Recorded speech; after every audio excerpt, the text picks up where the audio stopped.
I'm Mohammed Habib, and today we're going to dive into a crucial aspect of performance management. In today's fast-paced work environment, continuous feedback and communication are essential for personal and organizational growth. Performance dialogue is a powerful tool that helps the employees align with their goals and organizational goals. So, friends, let's explore how this process can drive better performance and the development. So, this is a very important tools. This is a very important tools for all to explore the employees' strength, weakness, opportunity, and the threat. So, friends, আপনারা display দেখেই বুঝতে পারছেন যে আমরা আজকে কি নিয়ে আলোচনা করব। সো আজকে আমরা আলোচনা করব পারফরমেন্স ম্যানেজমেন্টের যে তিনটা পোর্শন আছে। এই তিনটা পোর্শনের ভেতরে ফার্স্ট পোর্শন হচ্ছে পারফরমেন্স গোল সেটিং ওয়ার্কশপ। সো পারফরমেন্সের ফার্স্টে আছে গোল সেটিং, পারফরমেন্স প্ল্যানিং। গোল সেটিংটা অ্যাকচুয়ালি পারফরমেন্স প্ল্যানিং এর মধ্যেই আসে। Performance planning, performance coaching and performance assessment. So performance planning এর ভেতরে যে আমরা গোল সেটিং আমরা লাস্ট ভিডিওতে শেয়ার করেছি। এখন আমরা পারফরমেন্স কোচিং এবং অ্যাসেসমেন্ট কিভাবে করব সেটাই আজকে জাস্ট আমরা আলোচনা করব। সো পারফরমেন্স ডায়ালগটা হচ্ছে পারফরমেন্স কোচিং এর একটি অংশ। সো পারফরমেন্স ডায়ালগ বলতে আমরা কি বুঝি সেটা আমরা দেখি। পারফরমেন্স ডায়ালগের অ্যাকচুয়ালি গোল কি? পারফরমেন্স ডায়ালগের গোলটা হচ্ছে assess KPI progress, identify strength and gaps, set future goals, provide constructive feedback, explore career growth opportunity, address challenges, and align on actions planned for continuous improvement. আমরা জানি যে যখন আমরা কোনো পারফরমেন্স করতে যাই অথবা গোল সেটিং করতে যাই, এই গোল সেটিং এর সর্বপ্রথম ধাপ হচ্ছে যে আমাদের যে অর্গানাইজেশন যে এমপ্লয়িগণ আছেন, এই এমপ্লয়িগণদের এর SWOT অ্যানালাইসিস করা। সো এসওটি বের করার পরে তাদের যে স্ট্রেংথ আছে এবং উইকনেস আছে, এবং এই স্ট্রেংথ এবং উইকনেসের ভেতরে যে গ্যাপটুকু আছে সেই গ্যাপটুকু আমরা ফাইন্ড আউট করে থাকি এই ডায়ালগের মধ্য দিয়ে, এবং ফার্দার কিভাবে আমরা ইমপ্রুভমেন্ট করবো সেই ইমপ্রুভমেন্ট প্ল্যানটাও তাদেরকে দেওয়া হয়। তো অবজেক্টিভটা কি? প্রত্যেকটা জিনিসের তো একটি অবজেক্টিভ আছে। সো এই অবজেক্টিভটা হচ্ছে আমাদের পারফরমেন্স ডায়ালগের যে অবজেক্টিভ সেটা evaluate KPI achievement, provide constructive feedback, identify strength and development needs. So পিএনআইটা বের হয়ে আসছে এখানে, সেট ক্লিয়ার গোল, যে আগামী বছর উনি একজন এমপ্লয়ি কি করবে, কি করলে তার নির্দিষ্ট কাঙ্ক্ষিত লক্ষ্যে পৌঁছাতে পারবে। সো এই জিনিসগুলো অ্যাড্রেস করে থাকে। এবং পারফরমেন্স প্ল্যানিং এর চারটা পোর্শন আছে। একটা হচ্ছে ফার্স্ট হচ্ছে রিভিউ, দেন কোচিং, আপনি এরপরে গোল সেটিং করবেন, তারপরে আপনি ডেভেলপমেন্ট এবং অ্যাকশন প্ল্যানে আগাবেন। তো কেন আমরা একটা প্রতিষ্ঠানে কোন কোন প্রসেসে আমরা কি করব এবং আমরা কেন এই পারফরমেন্স যে ডায়ালগটা আছে ডায়ালগটা করব। পারফরমেন্স ডায়ালগটা করা হয় সাধারণত আমাদের অর্গানাইজেশনাল গোল এবং বিজনেস গোলের সাথে ইন্ডিভিজুয়াল গোলকে অ্যালাইন করার জন্য। তার সেট ক্লিয়ার অবজেক্টিভটা একজন এমপ্লয়ির তার নিজস্ব ক্যারিয়ার পাথটা ফোকাস করার জন্য, তিনি যে কাজটা করছেন সেই কাজটার বিষয়ে ক্লিয়ারেন্স এবং ক্লারিটি দেওয়ার জন্য। সো এই পারফরমেন্স ম্যানেজমেন্টের একটা যে অংশ পারফরমেন্স ডায়ালগ, এই পারফরমেন্স ডায়ালগের মধ্যে কিন্তু আবার তিনটা পোর্শন আছে। সো এই তিনটা পোর্শনের মধ্যে আমরা ফার্স্ট পোর্শন ব্যবহার করেছি আইজেনহাওয়ার ম্যাট্রিক্স, দেন জোহারি উইন্ডো, দেন গ্রো মডেল। এই তিনটাকে মিলিয়ে আমরা আইডিপি ফাইনাল যে জিনিসটা দেওয়া হয় সেই জিনিসটা হচ্ছে কি, যে একটা আইডিপি তৈরি দেওয়া হয়, অর্থাৎ ইন্ডিভিজুয়াল ডেভেলপমেন্ট প্ল্যান। একজন ব্যক্তির ইন্ডিভিজুয়াল ডেভেলপমেন্ট প্ল্যান করতে গেলে অবশ্যই ওই এমপ্লয়ি কি ধরনের কাজ করে, কখন কাজ করছে, কোন কাজটাকে প্রায়োরিটি দিচ্ছে, কোন কাজটা অটোমেশন করছে, কোন কাজটা ডেলিগেট করে দিচ্ছে, এবং কোন কাজটা শিডিউল অনুযায়ী উনি করছে, এই জিনিসটা কিন্তু মেনশন করার জন্য এবং এই কাজটাকে আইডেন্টিফাই করার জন্য আমরা সাধারণত আইজেনহাওয়ার ম্যাট্রিক্স করে থাকি। আইজেনহাওয়ার ম্যাট্রিক্সের পাশাপাশি জোহারি উইন্ডো আছে, গ্রো মডেল আছে। এবং গ্রো মডেলটা বেসিক্যালি কোচিং এর জন্য সবচেয়ে বেস্ট ফিট হিসাবে ইউজ করা হয়। এবং ফাইনালি 3টা রাউন্ড শেপকে করলে আমরা একটি ইন্ডিভিজুয়াল ডেভেলপমেন্ট প্ল্যান পাচ্ছি। তো আমরা দেখি এখন আইজেনহাওয়ার ম্যাট্রিক্সটা কি অ্যাকচুয়ালি। আইজেনহাওয়ার ম্যাট্রিক্সটা সাধারণত 4টা কোঅর্ডিনেটে করা হয়। এই কাজটা হচ্ছে প্রায়োরিটি করছে। সো একটা কাজ দিলে যখন আপনি একটি প্রতিষ্ঠানে কাজ করবেন অথবা আপনার একজন সুপারভাইজার অথবা ডিপার্টমেন্ট হেড যখন একটা কাজ দিচ্ছে, আপনার নিজের হাতেও কাজ আছে, আপনার প্রতিষ্ঠানের আরো বেশ কিছু প্রজেক্ট চলছে, সেই কাজটার দায়ভার আপনাকে রেসি ম্যাট্রিক্সে ফেলা হয়েছে যে আপনি আর এ আছেন অথবা এতে আছেন।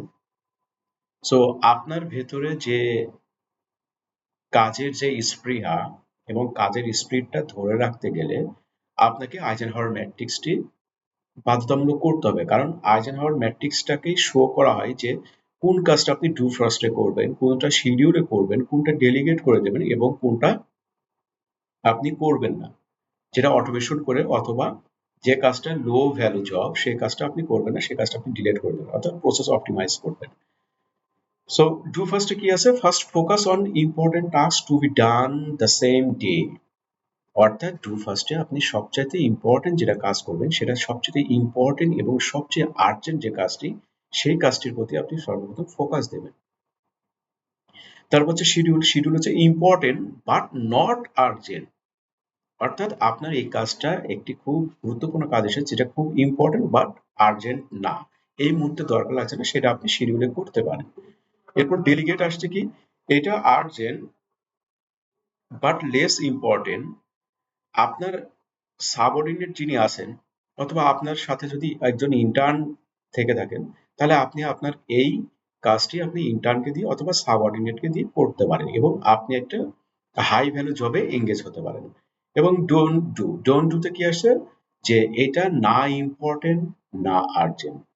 এই কাজগুলো সাধারণত অনেক প্রতিষ্ঠানে এবং কর্মক্ষেত্রে এবং ব্যক্তিগত জীবনেও কিন্তু এই জিনিসটা কিছু কিছু কাজ আছে যে কাজগুলো পাওয়া যায়, যে কাজগুলো আসলে আর্জেন্ট না এবং ইম্পর্টেন্ট না।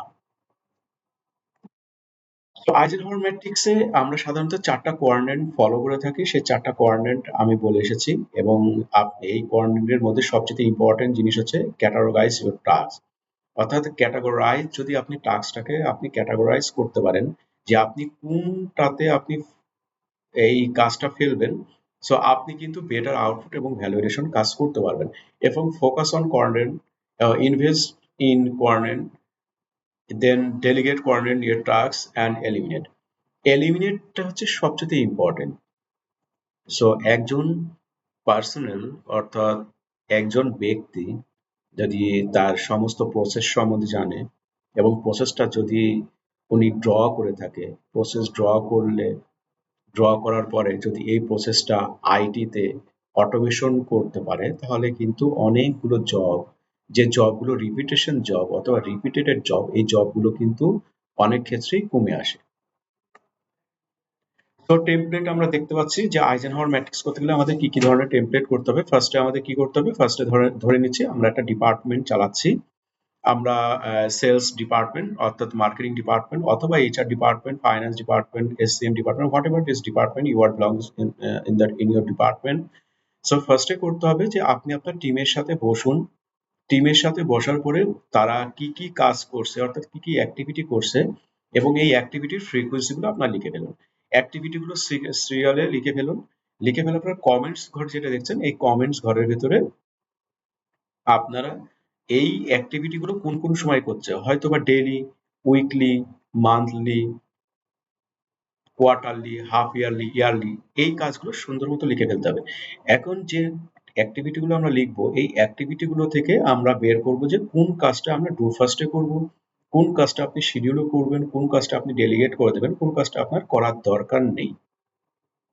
এটা কিন্তু অ্যাজ এ সুপারভাইজার হিসাবে আপনাকেই এরা সিলেক্ট করে দিতে হবে।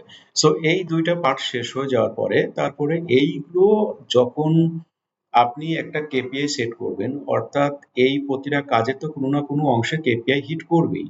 So task management is not a KPI. হ্যাঁ, সো আমরা যখন কেপিআই গুলো সেট করব, এই কেপিআই গুলো সেট করতে গেলে এই টাস্ক গুলো আমরা কোন কোন সময় কতটুকু ডিজায়ার ভ্যালু পাচ্ছি, এই ডিজায়ার ভ্যালুটাকে আমরা একটা স্ট্যান্ডার্ড ম্যাট্রিক্সে ফেলবো, স্ট্যান্ডার্ড মেজারমেন্ট টুলসে ফেলবো এবং কারেন্ট যে রেজাল্টটা আছে সেই রেজাল্টটা আমরা এখানে বসাবো। এবং আমরা কোন কোন সময় এই কাজগুলোকে প্রায়োরিটি করে এবং এই কাজগুলোরে আইডেন্টিফাই করতে পারবো, করব।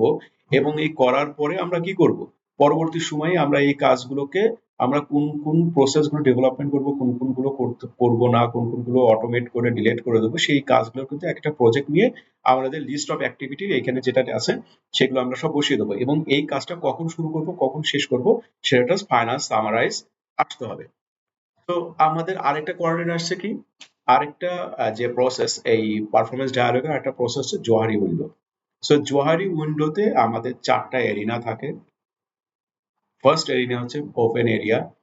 ওপেন এরিয়া বলতে যে আপনি open area, open self, free area, free self or free arena, যেটা আপনি অ্যাকচুয়ালি জানেন আপনার ব্যাপারে, অন্যরাও জানে আপনার ব্যাপারে, আপনার পিয়ার, আপনার কলিগ, আপনার ফ্যামিলি সবাই আপনার ব্যাপারে জানে যে আপনি এই এবং আপনিও জানেন যে হ্যাঁ আপনি এই। আরেকটা কি আছে, আরেকটা এরিয়া আছে blind area, blind spot. So blind spot, what is unknown by the person about him or herself about, but which other known is blind area or blind spot. অর্থাৎ আপনি জানেন বাট অন্যরা জানে না, এটা হচ্ছে ব্লাইন্ড স্পট। আরেকটা কি what spot, what the person know about him or her others don't know. So আপনি যেটা জানেন সেই জিনিসটা জানেন, অর্থাৎ আপনি যেটা জানেন সেটা অন্যরা আপনার ব্যাপারে জানে না। আপনি ধরে নিচ্ছি আপনি গান গাইতে পারেন, অর্থাৎ আপনি বাঁশি বাজাতে পারেন, অর্থাৎ আপনি কবিতা বলতে পারেন। এটা কিন্তু আপনার হিডেন এরিয়ার ভেতরে চলে যাচ্ছে। সো আপনি জানেন যে আপনি গান গাইতে পারেন, আপনি বাঁশি বাজাতে পারেন, আপনি কবিতা বলতে পারেন, অথবা আপনার ভেতরে এমন কিছু ক্রিয়েটিভিটি আছে যে জিনিসটা অন্যেরা জানে না, এটা হচ্ছে হিডেন এরিয়া। আর হিডেন এরিয়া ব্লাইন্ড স্পটের মধ্যে সবচেয়ে গুরুত্বপূর্ণ ব্যাপার হচ্ছে কি, যে হিডেন এরিয়াতে হচ্ছে আপনি যেটা জানেন কিন্তু অন্যরা জানে না, আর ব্লাইন্ড স্পট হচ্ছে যে আপনি জানেন না কিন্তু অন্যরা জানে। আপনি জানেন না বাট অন্যরা জানে। নিজের ভেতরে অনেক কিছু থাকে যে যে জিনিসটা আসলে আমি উপলব্ধি করতে পারি না, অর্থাৎ আমি বুঝতে চাই না অথবা আমি বুঝি না, কিন্তু অন্যরা বোঝে যে হ্যাঁ ওই লোকটা হয়তো বা অনেক অনেস্ট অথবা অনেক আহ, মানুষকে হেল্প করে, হেল্পফুল মাইন্ডের অথবা পজিটিভ অ্যাটিটিউড আছে, ক্যান ডু অ্যাটিটিউড, বাট আপনি মনে করেন যে না আমার ভেতরে জিনিসটা নাই।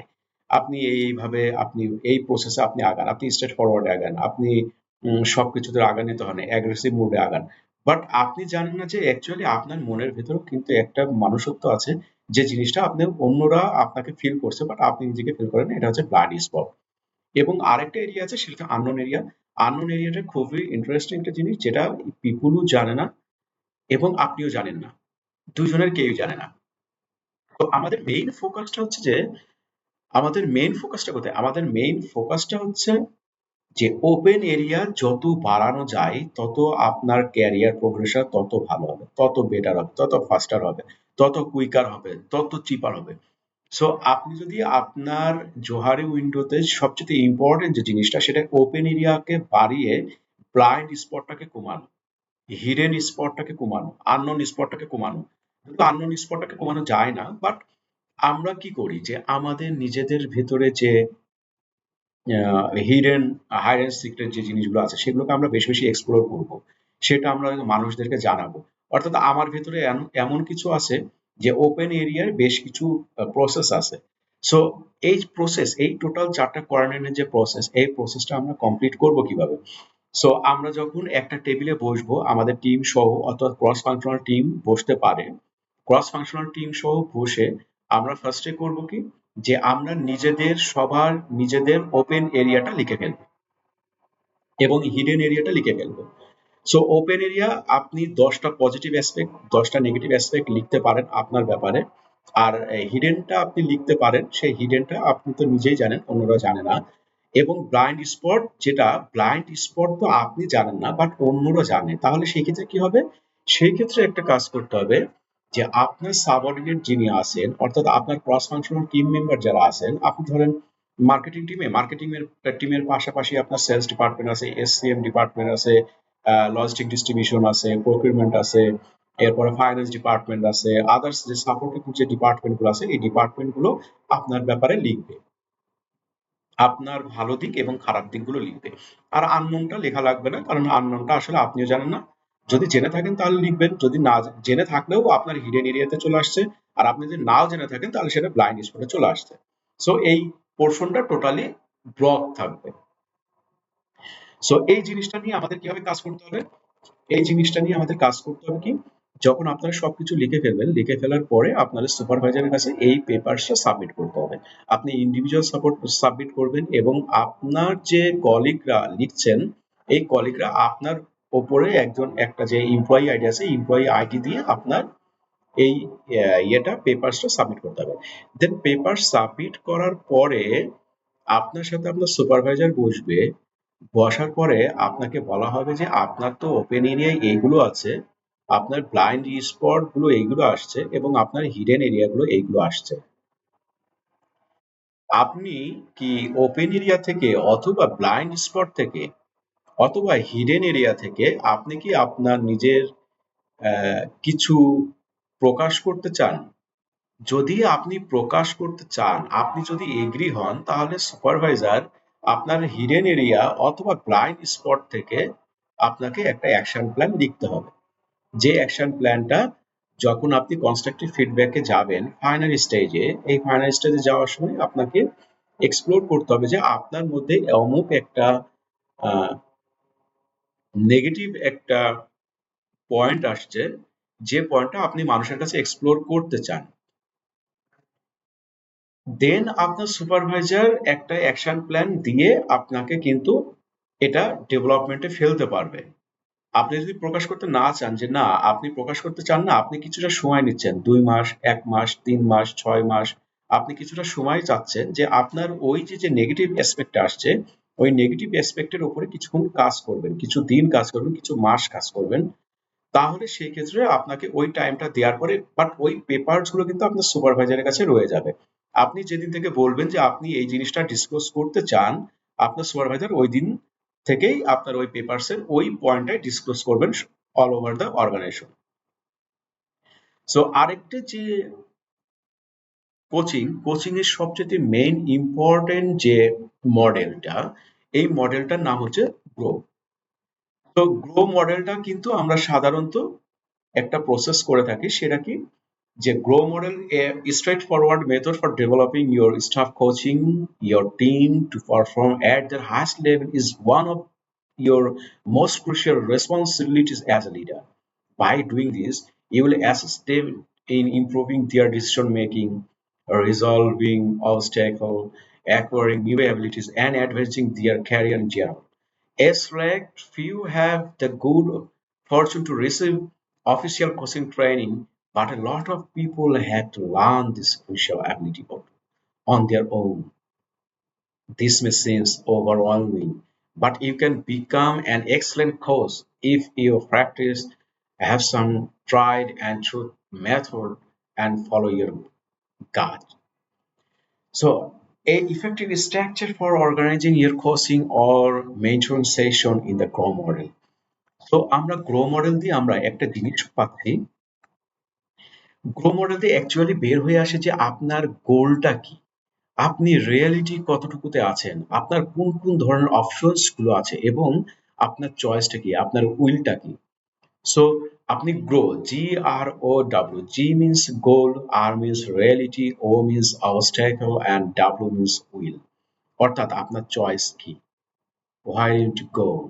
সো গোল কি আসছে আমার, আমার what do you want to achieve, অর্থাৎ আপনি যে পজিশনে আছেন, আপনার পজিশনটা ধরে নিচ্ছি আমরা এক্সিকিউটিভ পজিশন, আপনি 3 বছর পর ম্যানেজার হতে চান, ম্যানেজার পজিশন পেতে চান। সো আপনি আপনার ম্যানেজার পজিশনটা আপনার একটা গোল, যে আগামী 3 বছরের মধ্যে আমি আমার পজিশনটা ম্যানেজার লেভেলের নিয়ে যেতে চাই, অর্থাৎ মিড সিনিয়রে নিয়ে যেতে চাই। সো রিয়েলিটিটা কি, reality what are you now, আপনি এখন কোথায় আছেন, আপনি as a executive or senior executive পজিশনে আছেন। সো অপশনস গুলো কি আছে, what option do you have, আপনার অপশনস গুলো আছে যে আপনি যে জিনিসগুলো আপনার নিজের ভিতরে যে সোয়াট অ্যানালাইসিস করেছেন, আপনার নিজের ভেতরে যে আপনি গ্যাপটা ফাইন্ড আউট করেছেন, এই ফাইন্ড আউটের উপরে অথবা সোয়াটের উপরে আপনাকে কাজ করা। যেমন আপনার একজন ম্যানেজার, আপনি যার তত্ত্বাবধানে কাজ করছেন তার ভেতরে কি কি ধরনের স্ট্রেংথ আছে, কি কি ধরনের ক্যাপাবিলিটি আছে, কোন ধরনের স্কিল গুলো উনি ইউজ করে, কমিউনিকেশন স্কিল কেমন আছেন। সো এই জিনিসগুলোর উপরে কিন্তু আপনাকে কাজ করতে হবে। হতে পারে আপনি ট্রেনিং নিতে পারেন, অথবা অন দ্য জব ট্রেনিং, অথবা অফ দ্য জব ট্রেনিং, অথবা ভিডিও লার্নিং, অথবা নিজেকে প্র্যাকটিস করে সেলফ লার্নিং নিয়ে কিন্তু আপনি আপনার কাঙ্ক্ষিত লক্ষ্যে পৌঁছাতে পারেন। সো উইল গুলো কি, হুইচ চয়েস উইল মেক, যে আপনি কোন কোন অপশনে আপনি যাবেন, আপনার অপশনস গুলো কি, অর্থাৎ আপনি অপশনস গুলো থেকে আপনি উইলে কিভাবে আপনি কনভার্ট হবেন, সেটা হচ্ছে আপনার উইল চয়েস। তো গ্রো মডেলে সবচেয়ে ইম্পর্টেন্ট জিনিস হচ্ছে কি, যে গোল্ড কি আমি যেটা বলে এসেছি, যে কারেন্ট রিয়েলিটি, যে আপনি এজ এ সিনিয়র এক্সিকিউটিভ হিসেবে আছেন, আপনার অবস্টাকেল গুলো কি আছে, অপশনস, যে আপনার অপশনস গুলো আছে, আপনার ভেতরে যে ল্যাকিংস গুলো আছে সেই ল্যাকিংস গুলো আপনি লিখে ফেলবেন। এরপরে উইলটা কি, ওয়ে ফরওয়ার্ডটা কি, ওয়ে ফরওয়ার্ডটা হচ্ছে আপনি কি কিভাবে আপনি আগাবেন। সো গ্রো মডেলটা সাধারণত 1980-তে এটা ডেভেলপ হয়, এবং তিনজন ব্যক্তি এটা ডেভেলপ করেছেন, business coach Graham Alexander, Alan Fine and sir John হোয়াইটমোর।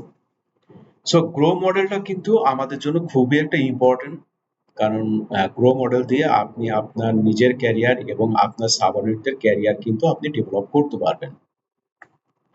তো গ্রো মডেলের টেমপ্লেটটা কেমন হবে, আপনি আপনার গ্রো মডেল, আপনি আপনার গোলটা লিখে ফেলবেন, রিয়েলিটিটা লিখবেন, অবস্টাকেল লিখবেন, অপশনস গুলো লিখবেন, এবং ওয়ে ফরওয়ার্ডটা কি হবে সেটা লিখে ফেলবেন। লিখে ফেলার পরে এইটার একটা আপনারা যে কোনো ধরনের গোল অথবা অবজেক্টিভ অথবা কেপিআই অথবা বিহেভিয়ার আপনারা ফাইন্ড আউট করবেন। সো আপনি যে কারেন্ট রেজাল্ট, সেই কারেন্ট রেজাল্টটা আপনি বসাবেন, যে অ্যাকচুয়ালি আপনি কোথায় আছেন, কোন পজিশনে আছেন এবং কোন সিচুয়েশনে আছেন, সেটা আপনার কারেন্ট রেজাল্ট লিখে ফেলবেন। এবং আরেকটা পাশে আছে কারেন্ট রেজাল্টের পাশাপাশি ডিজায়ার রেজাল্ট। সো ডিজায়ার রেজাল্টটা কি, আপনি 3 বছরের ভিতরে আপনি ম্যানেজার হতে চান, এটা আপনার ডিজায়ার রেজাল্ট। এবং কারেন্ট রেজাল্টটা হচ্ছে কি, যে আপনি এই পজিশনে আছেন, আপনার কারেন্ট রেজাল্ট। সো এই কারেন্ট রেজাল্ট থেকে ডিজায়ার লেভেলে যখন পৌঁছাতে অর্থাৎ যেতে চান, এই যাওয়ার সময় কিন্তু আপনাকে বেশ কিছু টাস্ক এবং অ্যাক্টিভিটি নিতে হবে। সো এবং টাস্ক এবং অ্যাক্টিভিটিটা লিখে ফেলার পরে আপনারা কোন সময় কোন কোন কাজগুলো করবেন, স্টার্ট ডেট এবং এন্ড ডেট দিয়ে এটা কিন্তু এই ফর্মটা ফিল আপ করতে হবে। তো আরেকটা জিনিস কি, যে লাস্ট যে পোর্শনটা আসছে, এই লাস্ট পোর্শনটা হচ্ছে individual development plan. Individual development plan আপনি করতে পারবেন কি, ট্রেনিং এর মাধ্যম দিয়ে। ইন্ডিভিজুয়াল ডেভেলপমেন্ট প্ল্যান সাধারণত আসবে কোথা থেকে, যে আপনার আইজেনহাওয়ার ম্যাট্রিক্সে যে অ্যাকশন প্ল্যানটা লিখেছেন সেখান থেকে আসবে, আরেকটা জোহারি উইন্ডো যে অ্যাকশন প্ল্যানটা লিখেছেন সেই অ্যাকশন প্ল্যান থেকে আসবে, এবং গ্রো মডেলে যে অ্যাকশন প্ল্যানটা লিখেছেন সেই অ্যাকশন প্ল্যান থেকে আসবে। এবং এই তিনটে অ্যাকশন প্ল্যান নিয়ে এমন একটা কংক্রিট টেমপ্লেট বানাতে হবে, যে টেমপ্লেটটা আপনাকে সাহায্য করবে যে আপনি কোন পোর্শনটা নিয়ে অ্যাকচুয়ালি কাজ করতে চান এবং ওয়ে ফরওয়ার্ড হতে চান। সো ওইটার উপর ডিপেন্ড করে আপনার ট্রেনিং, আপনার ডেভেলপমেন্ট নিজেকে নিজে করতে হবে। ট্রেনিং আপনি 70% আপনি কলিগদের থেকে নিতে পারেন, আপনার পিয়ার্স এবং কলিগস অথবা আদার্স অথবা অন্যান্য মেম্বার্স থেকে নিতে পারেন। 20% আপনি আউটসাইড থেকে নিতে পারেন, এবং 10% যেটা সেটা ভিডিও লার্নিং থেকে আপনি নিতে পারেন। এবং দেখেন এখানে বলে দিয়ে এসেছি আমি অ্যাকশন প্ল্যান 1 এ যেটা আমরা বলে এসেছি আইজেনহাওয়ার ম্যাট্রিক্স থেকে, অ্যাকশন প্ল্যান 2 যেটা জোহারি উইন্ডো থেকে যে অ্যাকশন প্ল্যানটা নেবেন, এবং অ্যাকশন প্ল্যান 3 হচ্ছে আপনার গ্রো মডেল। অলসো এই তিনটা সম্মিলিত ভাবে হচ্ছে একটা আইডিপি। এবং এই আইডিপিটা শেষ করার পর সবচাইতে গুরুত্বপূর্ণ আরেকটা বিষয় হচ্ছে সেটাকে আপনাকে ফিডব্যাক দিতে হবে। সো পারফরমেন্স ম্যানেজমেন্টের সবচাইতে গুরুত্বপূর্ণ পার্ট হচ্ছে ফিডব্যাক সেশন করা। একজন ব্যক্তি আপনার তত্ত্বাবধানে কাজ করছে সেই ব্যক্তিটা কি কাজ করলো, কতটুকু অ্যাচিভমেন্ট করতে পারলো, তার ক্যারিয়ার প্রোগ্রেশন কতটুকু হলো, তার সেলফ ডেভেলপমেন্ট কতটুকু হলো এবং উনি কোম্পানিতে কতটুকু ভ্যালুয়েশন করতে পারলো, এই টোটাল প্রসেস এবং প্রসিডিউর এবং রেসপন্সিবল পার্সন হচ্ছেন আপনি অ্যাজ এ সুপারভাইজার। কারণ সুপারভাইজার যখন বার্স ভিউতে দেখেন তখন সুপারভাইজারের যিনি সাবঅর্ডিনেট থাকেন উনি কিন্তু সাধারণত সচরাচর অপারেশনাল জব নিয়ে এত বেশি এঙ্গেজ থাকেন যেটা আসলে নিজের ডেভেলপমেন্ট, নিজের ক্যারিয়ার ফোকাস অথবা ক্যারিয়ারের গোল নিয়ে চিন্তা করার এতটা সময় পান না। একজন সুপারভাইজারের উচিত এবং একজন সুপারভাইজারই পারে তার সাবঅর্ডিনেটকে একটা কংক্রিট এবং নির্দিষ্ট গোলে নির্দিষ্ট স্থানে পৌঁছে দেওয়ার জন্য একজন সুপারভাইজার যথেষ্ট অ্যাজ এ লিডার। সো এই স্যান্ডউইচ ফিডব্যাকটা যখন আপনারা ফিডব্যাক দেবেন তখন এই ফিডব্যাকটার নাম হচ্ছে স্যান্ডউইচ ফিডব্যাক। এই স্যান্ডউইচ ফিডব্যাকটা কিন্তু খুবই গুরুত্বপূর্ণ। স্যান্ডউইচ ফিডব্যাক কেন বলছি, যে আপনি সারা বছর ধরে যে প্রোগ্রেসগুলো করলেন, সারা বছর ধরে যে কেপিআইটা ফিল আপ করলেন, এই কেপিআই ফিল আপের সময় অর্থাৎ আপনি যে আইজেনহাওয়ার ম্যাট্রিক্স করলেন, আপনি গ্রো মডেল করলেন, আপনি জোহারি উইন্ডো করলেন, আপনি কেপিআই করলেন, আপনি বিহেভিয়ার যে মিশন ভ্যালুজের উপর যে টেস্টটা দিলেন, এই টোটাল টেস্টের যে আপনার টোটাল পজিটিভ যে অ্যাসপেক্ট, এই ফার্স্টে আপনার পজিটিভ অ্যাসপেক্ট গুলো আপনাকে এক্সপ্লোর করতে হবে as a supervisor. Say for example আমরা দিতে পারি যে আমার সামনে যদি কেউ বসে থাকেন তাহলে তাকে আমরা বলতে পারি যে ইয়েস জন সাহেব, আপনি খুব ভালো করেছেন, আপনি বিগত 3 মাসের আপনার পারফরমেন্স ফ্যান্টাস্টিক, আপনার ডেডিকেশন ফ্যান্টাস্টিক, আপনার ডিভোশন ফ্যান্টাস্টিক, আপনি এই বিষয়গুলো খুব সুন্দরভাবে পরিচালনা করেছেন এবং আপনি কোম্পানিতে অনেক বেশি ভ্যালু এডিশন করেছেন। কিন্তু যদি এই কাজগুলো না করতেন তাহলে আরেকটু হয়তো বা অথবা এই কাজগুলো যদি এড়িয়ে যেতেন, অর্থাৎ এই প্রসেস যে ইয়েটা আসছে, অর্থাৎ টাইম ওয়েস্টেজ অথবা মোশন লস অথবা আপনার প্রসেসের মধ্যে যে ওয়েস্টেজ গুলো আছে এই ওয়েস্টেজ গুলো যদি আপনি রিমুভ করতে পারেন তাহলে হয়তোবা আর একটু ভালো কিছু করা যায়। দেখেন না আপনি আপনার প্রসেসে কিছু ডেভেলপ করতে পারেন কিনা, আপনার প্রসেসটা অপটিমাইজ করতে পারেন কিনা, আপনার প্রসেসটা ভিসিএ মডেল দিয়ে অপটিমাইজ করা যায় কিনা, আপনার প্রসেসটা ভিএসএম মডেল দিয়ে অপটিমাইজ করা যায় কিনা, ফিশবোন অ্যানালাইসিস করে আপনার প্রসেসটা অপটিমাইজ করা যায় কিনা, কাইজেন করে আপনার প্রসেসটা অপটিমাইজ করা যায় কিনা, একটু ট্রাই করে দেখেন, সেলফ স্টাডি করেন। সেলফ স্টাডি করার পরে যদি আপনার প্রসেসটা অপটিমাইজ হয়, অর্থাৎ এই প্রসেসটা যদি আপনি অপটিমাইজ করে যদি আপনি অটোমেশন করে ফেলতে পারেন তাহলে হয়তোবা আপনার ক্যারিয়ারটা আরো ভালো করতে হবে, আপনি আরো ফাস্টার ডেলিভারি দিতে পারবেন, আপনি আরো কোম্পানিতে বেশি বেশি ভ্যালুয়েশন করতে পারবেন। সো এইটা গেল আপনি নেগেটিভ একটা ফিডব্যাক চলে গেল। দেন যখন আপনি আবার ফাইনালি যখন শুনবেন, উনাকে কিন্তু শোনার সময় দিতে হবে, আপনাকে মিনিমাম আধা ঘন্টা শুনতে হবে এক একজনের থেকে, যে ওনার পিন পয়েন্টটা কোথায়, উনি সেল করতে কেন পাচ্ছে না, মার্কেটিং এ কেন ব্র্যান্ডিংটা হচ্ছে না, কেন বাজেটের ঘাটতি হচ্ছে, কেন ফাইন্যান্স ডিপার্টমেন্ট তার সময় মতো ব্যালেন্স শিট অথবা ইনকাম স্টেটমেন্ট থ্রো করতে পারছে না, কেন ডে টু ডে অ্যাক্টিভিটিস গুলো ঠিক মতো হচ্ছে না, এইচআর ডিপার্টমেন্ট কোন জায়গাতে কোন ব্যাগ মানে লো ফল গুলো আছে, যে এইচআর ডিপার্টমেন্ট তাদের কাজ যেটা পিপুল অ্যাসেসমেন্ট পিপুল ডেভেলপমেন্ট গুলো করতে পারছে না, কোন কোন জায়গায় গ্যাপ আছে সেই জিনিস সেই গ্যাপ গুলো কিন্তু তার থেকে শুনতে হবে মিনিমাম আধা ঘন্টা। সো যখন শুনবেন শোনার পরে আপনি আপনার ফিডব্যাকটা দেওয়ার শেষে একেবারে যখন শেষ সময় তখন আবার আপনাকে ভালো মতো তাকে পজিটিভ একটা ফিডব্যাক দিতে হবে যে জন সাহেব আপনি অনেক ভালো করেছেন বিগত কোয়ার্টারে, আশা করি আপনি আপনার ক্যারিয়ার জীবনে এবং ক্যারিয়ার জীবনে অথবা এই বছরে আপনি এর চাইতে বেটার দেবেন। এখন আপনি অ্যাচিভমেন্ট আপনার আসছে 80% অথবা 90%, আমি আশা করছি যে আপনি 100% অথবা 100 অ্যান্ড অ্যাভাব আপনি আমাদের কোম্পানিতে কন্ট্রিবিউশন করতে পারবেন এবং ভ্যালুয়েশন করতে পারবেন। সো এই জিনিসটা বলার পরে মানে একজন সুপারভাইজার অথবা একজন লিডার একজন সাবঅর্ডিনেটকে এমন ভাবে ট্রিট করবে যেন সাবঅর্ডিনেট তার লিডারের কথা শোনার জন্য আবেগ উপ্লুত থাকে। এবং একজন লিডারকে যেন উনি সেকেন্ড প্যারেন্ট চিন্তা করে। সো উইন উইন সিচুয়েশন থাকতে হবে।